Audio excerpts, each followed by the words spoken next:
பாளையங்கோட்டை சத்யா திருமண மண்டபத்திற்கு கீழ்ப்புறமும் அரசு பேருந்து கூண்டு கட்டும் தொழிற்சாலைக்கு மேற்புறமும் ஊடாக அமைய பெற்ற இணைப்பு சாலையில் சுகாதார சீர்கேட்டை உருவாக்குகின்ற வகையிலே குப்பைகளை கொட்டி கழிவுநீர்களை ஊற்றி சிறுநீர்களை கழித்து சுற்றுச்சூழல் மாசை சீர்கெடுத்த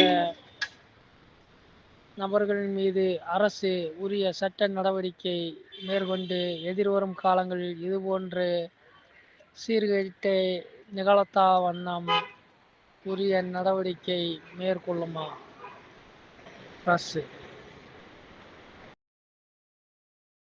சுற்றுப்புறம் தூய்மையாக இருக்க வேணுங்க.